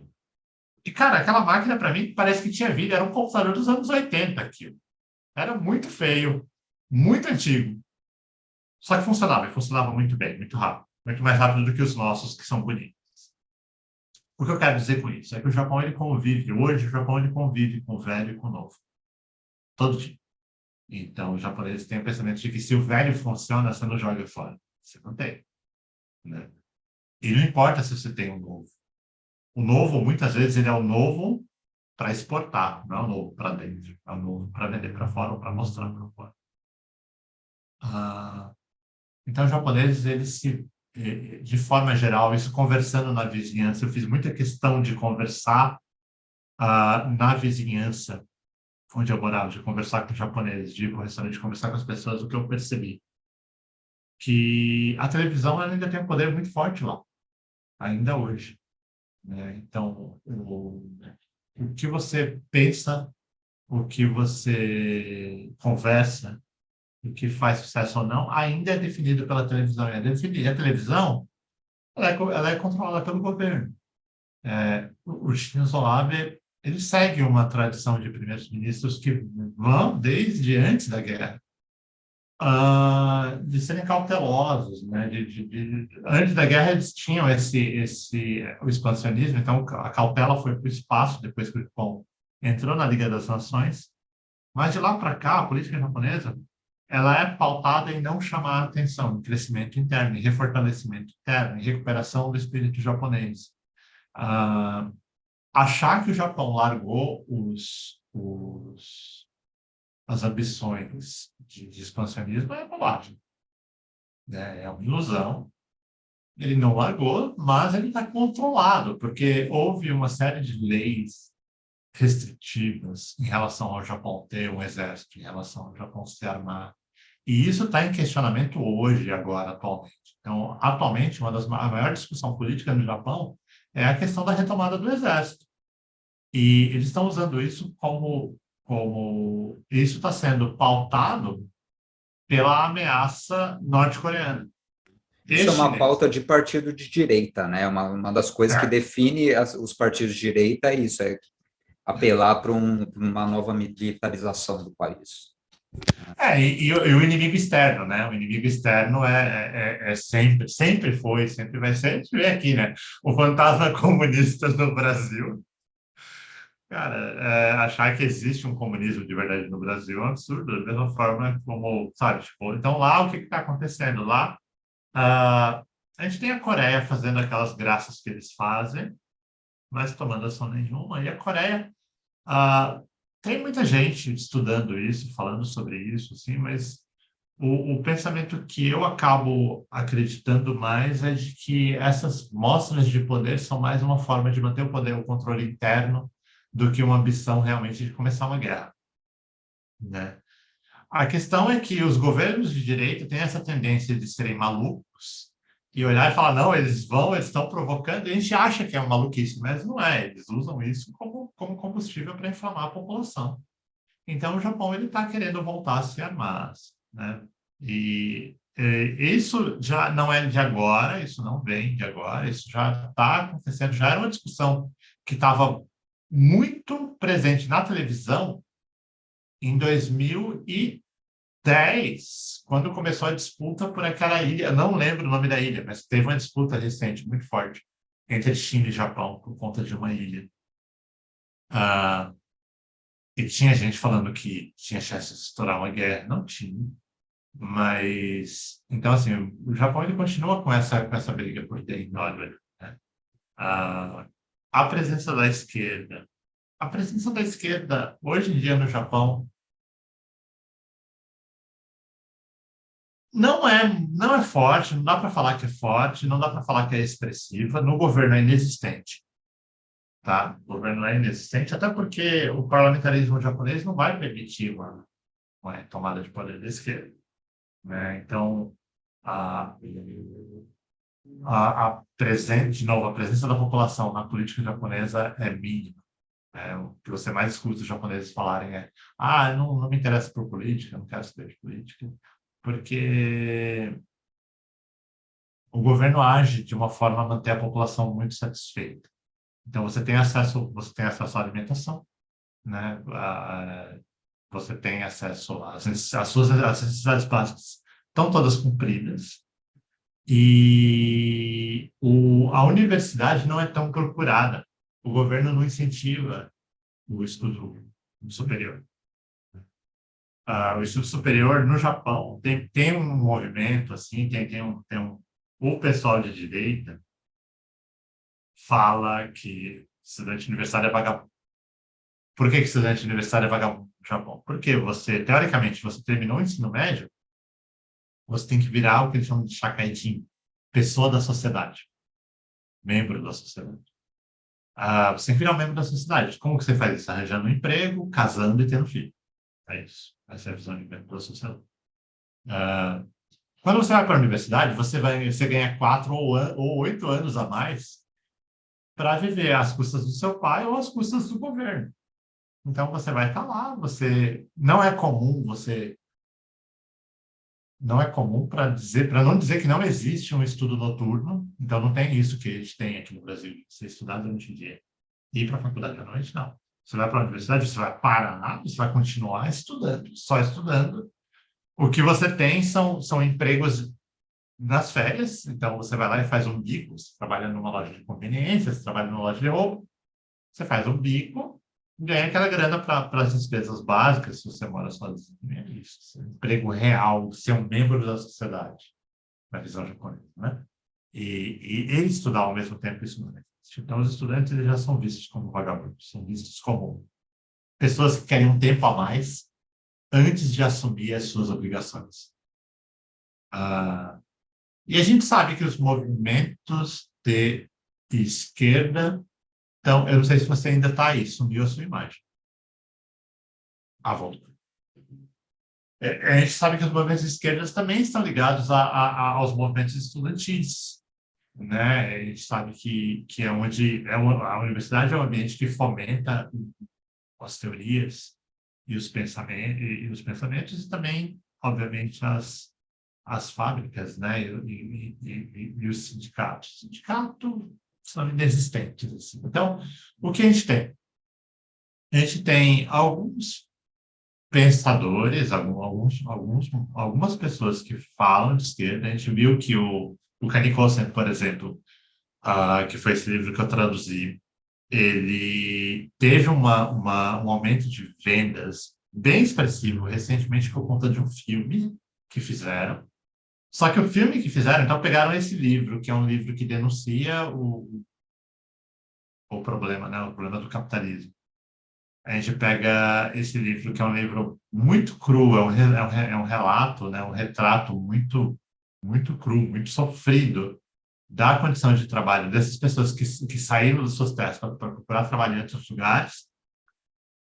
E o filme é quase uma comédia, na realidade. Tem uma cena de um suicídio coletivo, eles estão sofrendo muito, eles resolvem todos se enforcar. Então, tá aquele monte de trabalhador no porão do navio, eles colocam a corda no pescoço, e eles começam a conversar entre si sobre como que eles querem reencarnar. Então, só isso aí já fala muito, né? Assim, porque você tem uma presença da religião budista que não está presente no livro original e que não está presente no pensamento proletário, né? Então eles começam a falar, quero reencarnar como filho do fulano que é dono da terra, quero reencarnar como patrão. Então, assim, já vai totalmente longe, para fora do propósito né, da obra original. E depois eles estão ali, o navio dá uma balançada, eles perdem o apoio do pé e ficam meio que se enforcando, tentando se equilibrar, e fica aquele pêndulo humano monte de gente indo para um lado para o outro, tentando sair. Então, assim, você tirou uma obra que é crua, que é, né, sobre um momento muito sombrio da realidade japonesa, da história japonesa, e você transformou aquilo numa comédia. Ah, isso já mostra um pouco sobre onde está o Japão, né, em relação a movimentos esquerdos. Porém, isso deu vazão para a leitura do livro e para a leitura do mangá que saiu. Então, eu não diria que existe um movimento de esquerda real no Japão hoje em dia. Pequenos grupos universitários, talvez, mas a política japonesa é um pouco difícil de interpretar nesse sentido, porque você tem pequenos grupos de tudo. Então, de novo, quando eu estava lá, tinha gente com um carrinho de som, um caminhãozinho de som pequenininho, bem pequenininho mesmo, na porta de estação falando mal de coreano, que morava no Japão. Falando, voltem para suas terras, tá? Não sei o quê. Da mesma forma, você tem pequenos grupos que vão e falam de pautas esquerdistas, né? Mas são sempre, sei lá, 10 pessoas ali, 10 pessoas lá. Não são movimentos expressivos, então não dá para dizer que isso afeta o governo. A pauta japonesa ainda é a mesma. Então, em resumo, né? Toda essa história que eu falei, todas essas coisas, o resumo é que a pauta japonesa ainda é a mesma, né? O governo japonês, ele tem interesse em se livrar das amarras do controle, né, internacional, e principalmente do controle americano, que está sobre eles desde a Segunda Guerra, porém, eles têm medo de fazer isso de uma forma mais violenta, porque eles recebem muito apoio, muita proteção dos Estados Unidos, justamente contra a China e contra a Coreia. Eles só não foram invadidos ainda por conta da proteção americana e das relações. E não tanto, eu não estou falando tanto de uma proteção física, militar, eu estou falando de uma proteção econômica mesmo. A China ainda não está forte o suficiente para ir de frente contra os americanos neste momento. Mas vai ficar, e quando ficar, eles vão para cima do Japão antes de tudo. Né? Isso é sério. O governo japonês usa essa ameaça e a ausência, né, a fraqueza da resposta americana, justamente pelos acordos com a China e pela dependência financeira da China, os japoneses estão descontentes com essa falta de resposta americana. Então, eles querem se armar de novo. Então, a gente está vendo no mundo todo, tem essas tensões aí de uma possível guerra que pode estourar em algum momento e que vai estourar em algum momento, e o Japão não é diferente, está na mesma posição. Para a gente fechar, posso só soltar uma pergunta voltando à Segunda Guerra Mundial? Pode, manda ver. Vamos ver se eu Voltando à consigo questão, responder. não, e voltando à questão de pesquisa, assim, do que tem que ser pesquisado, porque pouca coisa do que a gente falou aqui chega em português. Ah, Ou parece que a imagem que o Japão quer construir para o mundo influencia muito a forma como ele é estudado. Estuda-se, né, o país como um país conservador, um país coeso, estável, não é igualzinho Singapura, né? Mas assim, uma vez que as vozes dissidentes são abafadas lá, elas também são abafadas no trânsito para o Ocidente, né? Ou para o Sul global, para a gente.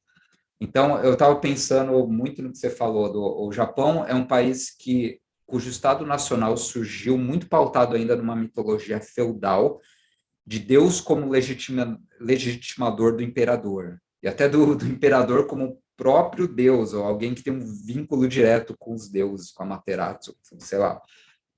Isso se mescla a uma forma moderna de patriotismo, etc., né? Mas quando a gente vê na prática, assim, o Japão ele precisou de muita estratégia, né? Isso foi o papinho que eles soltavam, mas uma das estratégias que eu acho que foi decisiva, que é muito pouco estudada no meu campo de estudos, é a relação com a Alemanha. Então, a própria guerra sino-japonesa tem a ver com interesses alemães pela China, né? Os alemães eles abasteceram o truste do aço deles, né? Grandes empresas tipo ThyssenKrupp, que fabrica elevador que você usa até hoje no Brasil, todo elevador brasileiro é dessa empresa. Essa empresa era uma empresa que colocou Hitler no poder, basicamente. Era um conglomerado, né, de grandes industriais que ficaram podres de rico com o início da Revolução Industrial na Alemanha, principalmente região do Reno e Hamburgo. E eles começaram a ganhar poder como grandes coronéis, né, e colocaram Hitler, que era um palhaço pistoleiro que ninguém levava a sério, no período que ele estava na prisão, colocavam ele como uma uma possibilidade viável de governo, porque eles sabiam que o cara comia na mão deles, né? Então, a Zaibatsu fazia reuniões constantes com esse pessoal. E é interessante, assim, a ligação que existia com esses interesses das classes empresariais desses dois países, e depois isso vazou para os governos, né? Mas eu sei que, assim, existem provas disso, documentais, de que a Zaibatsu e o Truste do Aço alemão, desde os anos 20, estavam, assim, juntinho, iam, se encontravam, faziam coisas, criaram uma ligação entre universidades, então a Universidade de Kyoto e a Universidade de Tübingen e Heidelberg tiveram links muito importantes, inclusive Martin Heidegger foi visitado por uma comitiva japonesa que virou a escola de Kyoto.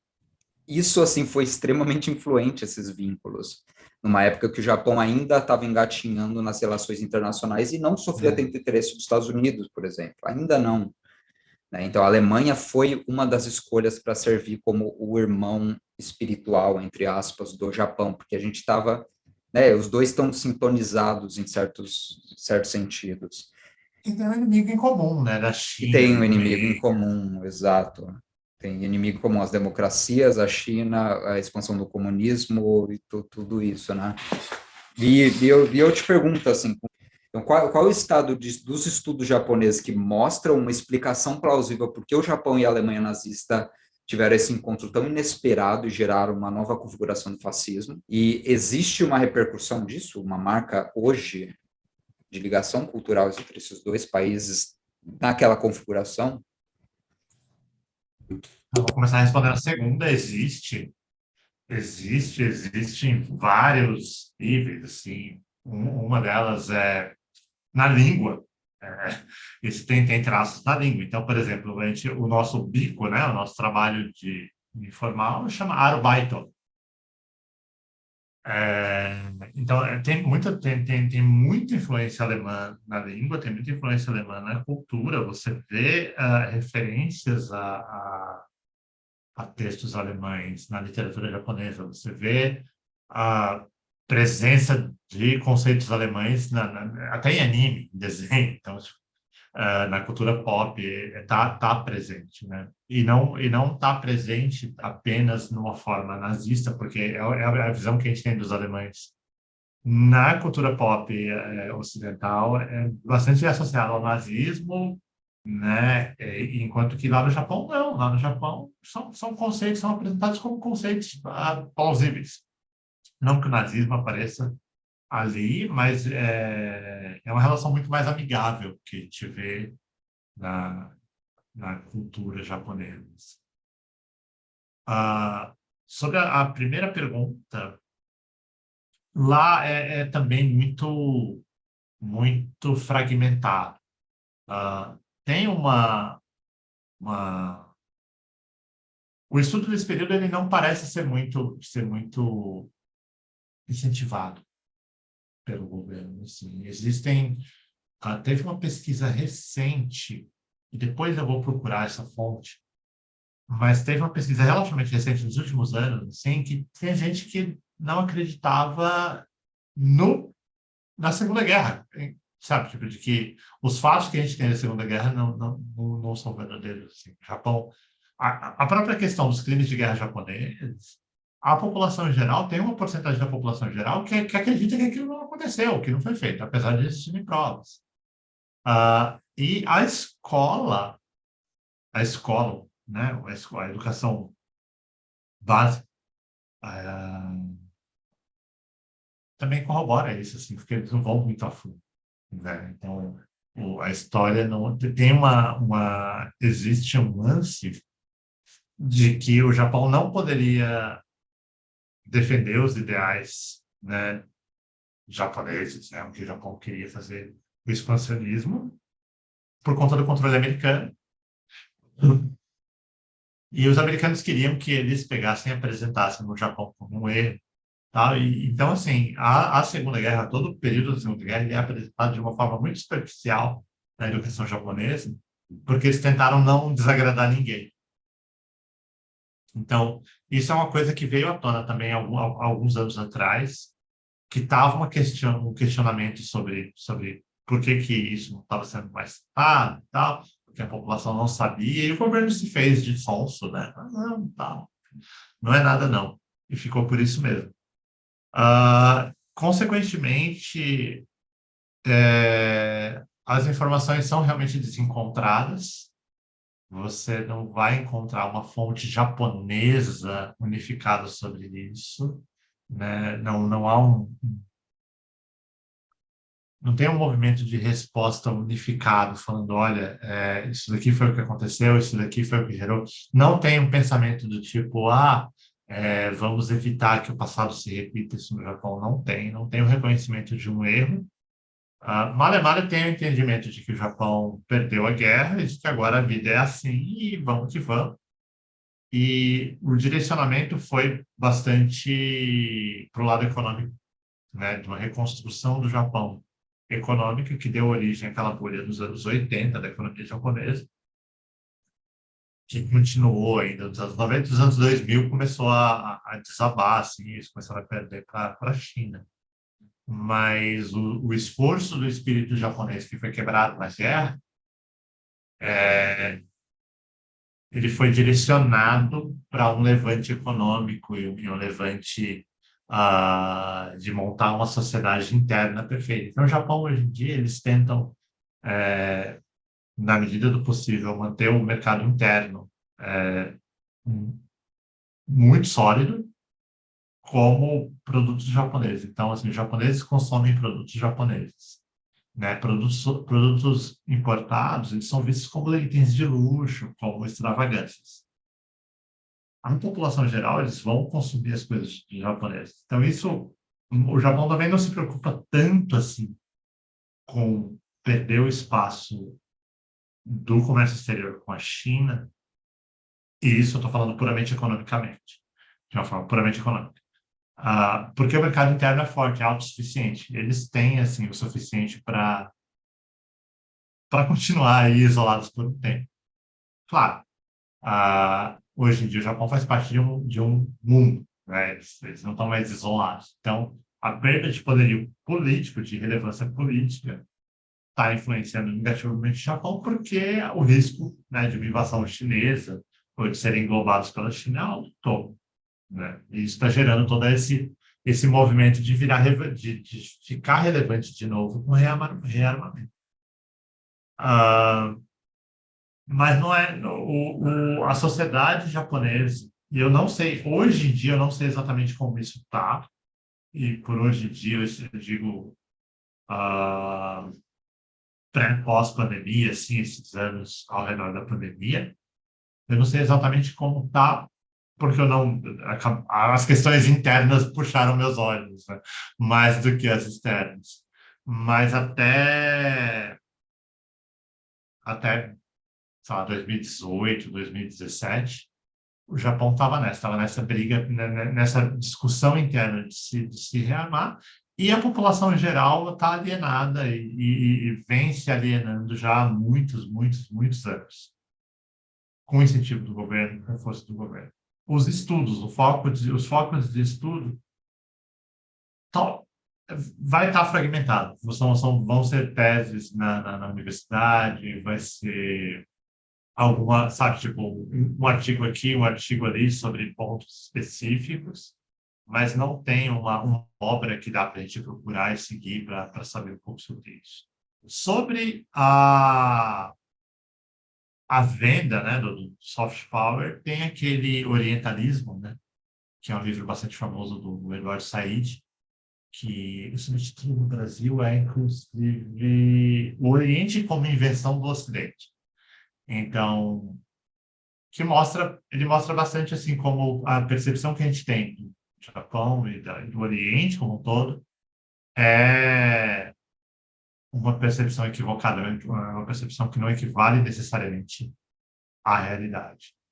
Agora, infelizmente, sobre política moderna, a gente não tem não tem assim um livro, pelo menos eu não encontrei até agora nenhum livro, né, nenhuma obra central que eu possa indicar. Eu vou indicar, vou passar alguns títulos que eu usei durante as pesquisas, né, para essa apresentação e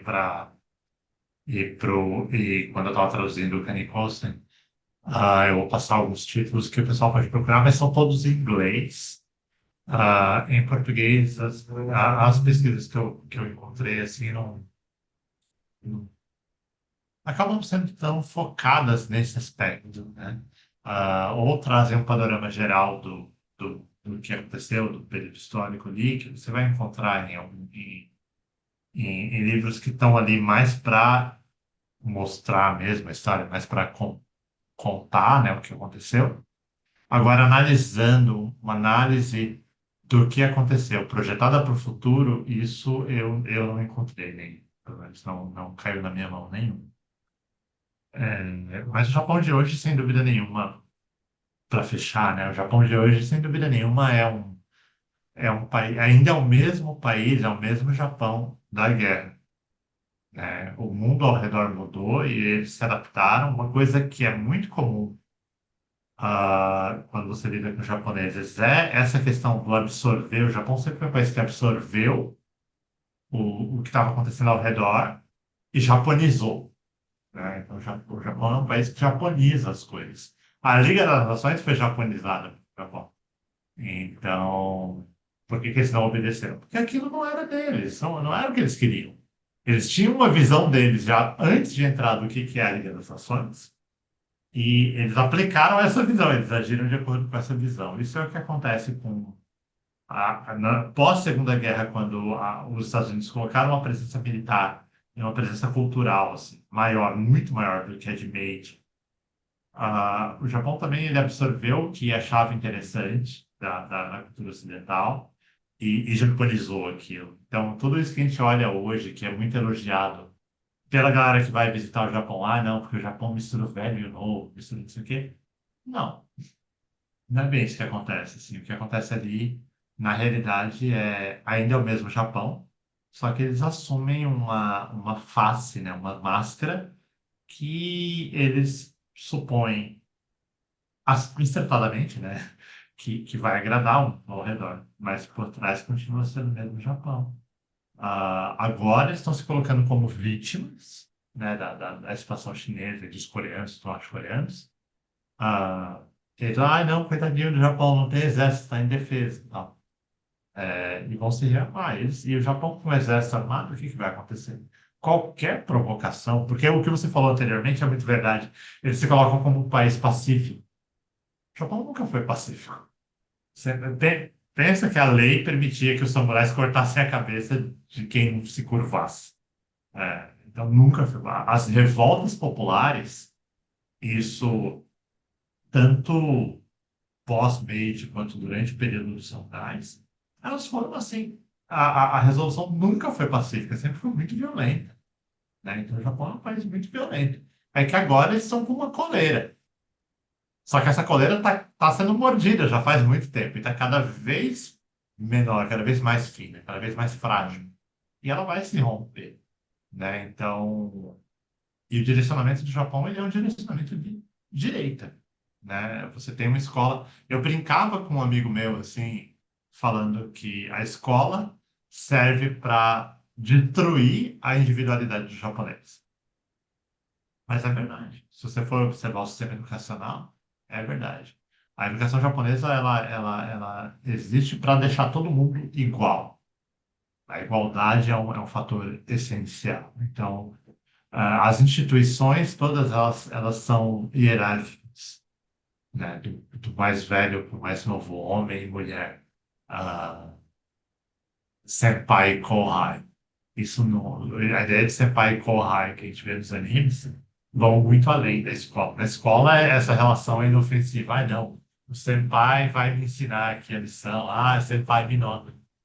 Só que quando você vai para a vida real, você vai para uma empresa, você tem abuso de poder de senpai e kohai, você tem injustiça em trabalho. Então, sei lá, um cara pode não fazer nada e jogar todo o trabalho dele para você. Ele é o senpai, ele está certo, ele tem razão, ele sabe o que ele está fazendo, você tem que aceitar. Agora imagine uma nação que funciona dessa maneira com poderio militar. Então, é, um, é uma situação difícil, assim. há uma esperança de que o movimento de esquerda ganhe uma vida nova, porque eu estou vendo, fora do Japão, muita gente falando sobre movimentos de esquerda japoneses, né? Então, aqui no Brasil mesmo tem bastante. Tá aparecendo podcast, tá aparecendo curso, tá aparecendo coisas sobre isso. Eu já vi alguns nos Estados Unidos também, gente anunciando coisas falando sobre esse período. Então, aparentemente, assim, a esquerda japonesa está sendo redescoberta agora. E a gente sabe que quando é redescoberta e gera curiosidade, acaba talvez revivendo. Mas eu pelo menos não chegou em mim uma notícia de um movimento realmente centralizado e ativo, né? E eu acho que era isso. Maravilha. Agradeço demais pelo seu tempo, pela sabedoria. Essa coisa, esse fetiche por mistura coesa e coerente de tradição, né, do novo e do velho, da tradição e da modernidade. Eu acho que ela diz mais a respeito da gente do que diz a respeito do Japão. E, no fundo, essa é uma Sim, característica asiática. O Brasil, como é um estado crioulo, para usar o termo do Benedict Anderson, né, em que a gente não resgatou a cultura originária, mas a gente aceitou a língua, a cultura do colonizador para fundar o próprio Estado Nacional. Isso dá uma característica muito diferente para a América Latina, né? A gente parece que sente falta, tem um déficit uma conexão com uma tradição que não é nossa, simplesmente. Ela é importada cirurgicamente, ela nunca vai dizer respeito aos nossos modos de vida, né? Esse fetiche aí é engraçado, mas ele é muito revelador, assim, de quem sim. está falando, quem está colocando ele em jogo, né? Mas, cara, obrigado demais. Foi um prazer trocar ideia com você. Eu que agradeço. Eu que agradeço. Foi muito bacana. E é nóis. Valeu.